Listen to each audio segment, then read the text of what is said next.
तो अभी हम बात कर रहे हैं स्टार प्लस का फेमस सीरियल गुम है किसी के प्यार में के बारे में। जी हाँ, इस सीरियल में एक ऐसे इंसान की एंट्री हुई है जिसके बाद से पूरे सीरियल में धमाल ही धमाल मचा हुआ है। एक के बाद एक अब कई राज भी खुलेंगे, कई लोगों का पर्दा भी उठेगा, कई लोगों के चेहरे बेनकाब भी होंगे। जी हाँ, किसकी एंट्री हुई है? तो चिन्मय की। चिन्मय इतने दिनों से कहाँ था ये किसी को नहीं पता था। चिन्मय कौन था, चिन्मय कैसा दिखता है, ये किसी को नहीं पता था। लेकिन अब एक ऐसे इंसान की एंट्री हुई है, चिन्मय। जी हाँ, अक्का साहब और राव साहब के सुपुत्र हैं ये।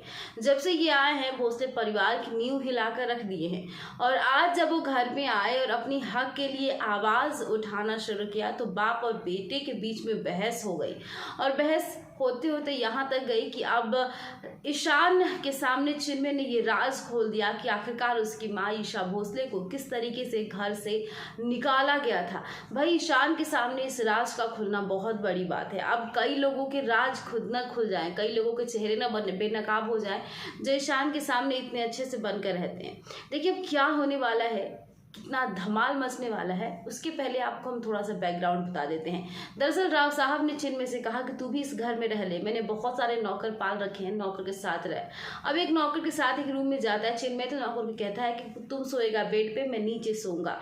इस दौरान अक्का साहब सुरेखा यानी अक्का साहब और शिखा और ईशान आकर कहते हैं कि ऐसा मत करो, तुम चलो रूम में सोना। इस दौरान अब चिन्मय जो है अक्का साहब से कहता है कि आपने हमेशा मेरे से बढ़कर ईशान को माना है, आपने हमेशा ईशान को हर चीज़ दी है। आपने ईशान के लिए तो ईशान की माँ को भी निकाल दिया। आपको ईशान को इस घर में रखना था, उसके लिए उसकी माँ को निकाल के बाहर कर दिया आपने। लेकिन मेरे लिए आपने कभी भी आवाज़ नहीं उठाई कि हाँ आखिरकार चिन्मय इस घर में रहे। जब भी मेरे साथ ज्यादती हुई आपने कभी आगे आकर ये नहीं बोला कि चिन्मय के साथ ये क्यों हो रहा है, चिन्मय के साथ ये नहीं होना चाहिए। लेकिन अब आप क्यों आई हैं मेरे ऊपर अपनापन जताने? भाई, लेकिन जब ईशान सुनता है कि ईशान के लिए उसकी माँ ईशा को घर से निकाल दिया गया तो ईशान को बातें थोड़ी सी अटपटी लगती है।